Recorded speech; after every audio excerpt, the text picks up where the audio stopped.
everyone, welcome back to She's Crafty Paperwork. If you're new here, I'm Jen, and today we're doing Vlogmas number 6. Now, my way of doing Vlogmas is not to post every day, but to post whenever I am making cards.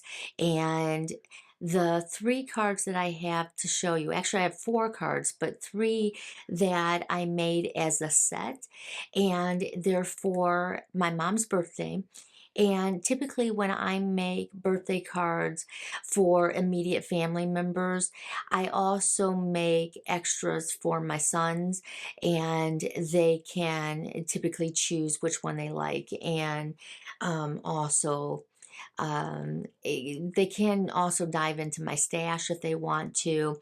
But in this case, I made 3 kind of coordinating, at least from the standpoint of the color scheme, and then 2 of them have sewing on them. I also made a thank you card that I wanted to play with stitching a little bit more, and I made a quick thank you card out of that. So I'll show that one here in a second. But in terms of the sewing, I found it, if you're brand new to it and you've been kind of thinking about it, I found that it was enjoyable. I wasn't sure if it would be. I didn't know if I had the patience for it. But one of the things that I like about it is it really is something that you could do your die cutting ahead of time, and you could take this with you. You just need the needle and thread, and with the piercing dies, they provide a blueprint for you to essentially follow. I will say they are not foolproof in terms of preventing mistakes. You can still make a mistake on them, but it's usually on the back side when you're trying to find which hole is next to put your needle through. That's the where I would make a mistake. But once I flipped it over to the other side, to the front, I would be able to discover pretty quickly if I went into the wrong hole, and then I would just go right back through that hole and self-correct very quickly. There was nothing in it that I missed the line and went quarter of the way around or more and discovered the mistake, way later. I was able to find pretty quickly the mistakes that I made. But I'll talk a little bit about that if you're brand new to it. I'll show you a couple of the tips that I discovered because of just kind of time constraints. That the first time that I did it, it took longer than the other 2 that I made after the fact. One was much smaller, but the other one was much bigger, and yet I was able to finish the bigger one much more quickly. I was also the first one watching, Wicked in front of the Christmas tree and the fireplace. So that also kind of took the vibe down a little bit. So it was definitely not a rushed process in any way. Okay, so these are the 3 cards I made for my mom's birthday. Now, these 2 have the stitching. This one, I just wanted to use the set. She has a little dog that looks just like this little guy here. And I wanted to use this. I bought this set with the intention of using it for her birthday. So she will love this. My youngest son has already claimed this card. And the birthday sentiment actually comes from this one with the candle, and that is, well, let's see, the dog is Pet Pales Dies from Concord and 9th, and the birthday sentiment comes from the Let It Shine stamp set, and that's with the candles and the stitching. This is paper posies, and I had originally cut these, not necessarily the banner, but these two flowers in the greenery to go on this one. This is the halo piercing die. So it comes like this, and it is an A2 size, but all of these are 5x7. And my workaround for that was that I just created a frame. So I used my nesting dies that have an inside embossing. And then after I cut that out, I went in and centered the piercing die towards the top here, but to give me a exact frame from these three sides, and then it ends a little bit here at the bottom, a little bit above. I don't have a problem with that. If you wanted to make this a little bit more centered, of course you can bring this down so that you have equal margins on the top and the bottom. But well, I should say top and bottom instead of the other way, but you get my point. This I didn't have a problem with having that embossed though. Some people might have an issue with it, but because I made it look intentional with the framing, I'm not mad about it. I did not use these flowers though because the paper posies ended up being a little too big, and it just took away from, with that added texture in my opinion, it just took away from kind of the elegance of this background stitching. Now again, this is the halo piercing dies, and at each of the points I put the tall points, I put these little gems from Park Lane. That's from Joanne, so it's an older stash. May she rest in peace. And with that, I chose, instead of this, which again I thought competed too much, I went with a simpler flower, and this is from my stash. It's from Altenew. It's an old dye. It came out I think in like 2020, 2021, somewhere around there. It's called Flower Doodles or Doodle Flowers. It's, like I said, an older one, but I think they still sell it. I'm not quite sure though. Um, but yeah, I think that this simpler flower just made it look a lot better. This right here is actually from Primrose Garden. I use this banner. It actually stays on my desk at all times. I use this banner and stamp set quite a bit. It's one of my favorite sentiment pieces. So I just did that. I use ivory card bases. Those were actually from Park Lane as well. They're pre-cut bases.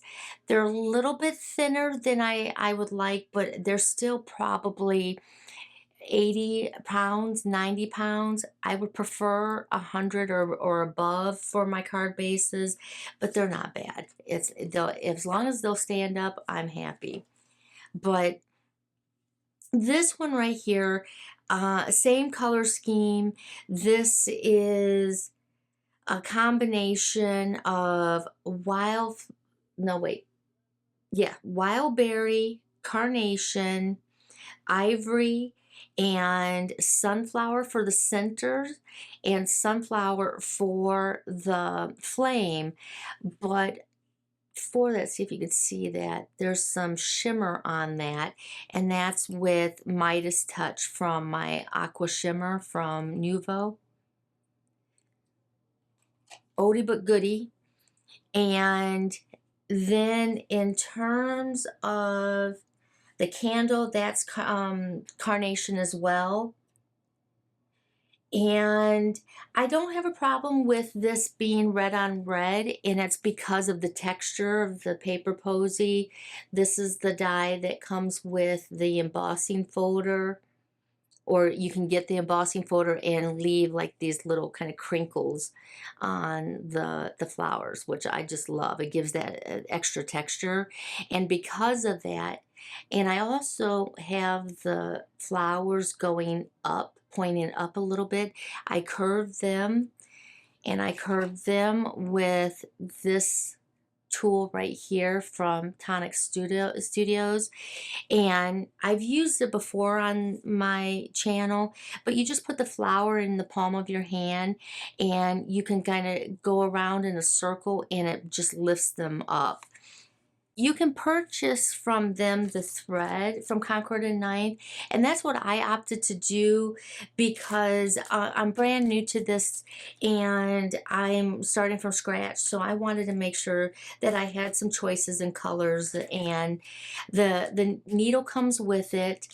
They have silver, champagne, gold, and iridescent. Now you'll see here that I also put on put a threader in here, and that's for your own sanity. I would highly recommend it because this thread is wound, and so it can come, let's see, it can come apart pretty quickly, right? And that can be such a pain to thread. So using a needle threader was the perfect solution. I took that with me to the couch when I first started that first card, this one, because you you can only pull out so much of the thread before it starts getting more likely to be caught up, more likely to cause you a hassle if it goes too long. So there are many times that I ran out and would have to rethread.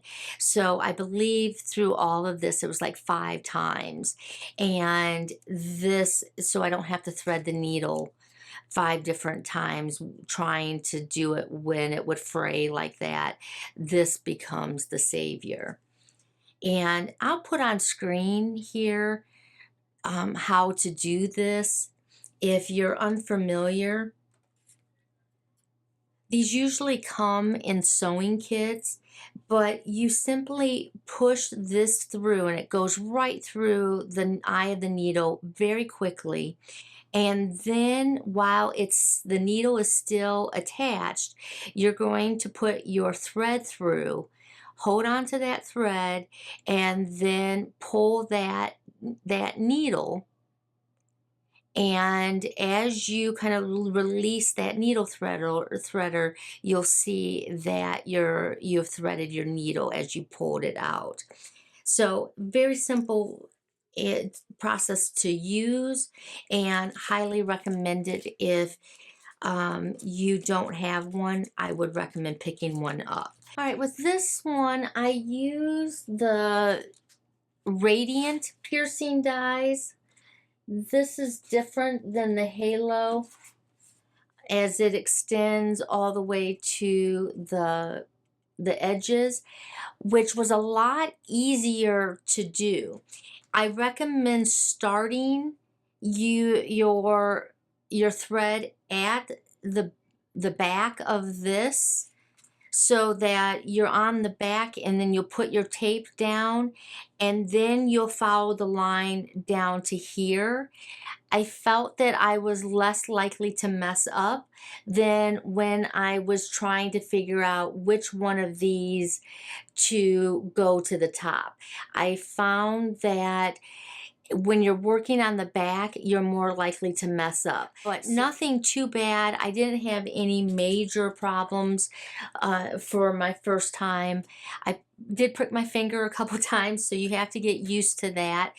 Sometimes there's a little bit of resistance poking it through the hole, and you just want to make sure you know where your fingers are on the back side.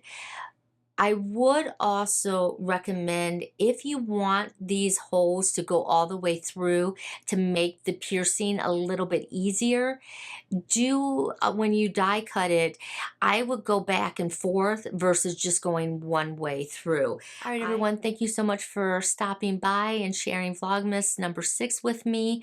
I will see you very soon as we do more crafts, and specifically paper crafts that will be part of gifts that I hope to get done very soon.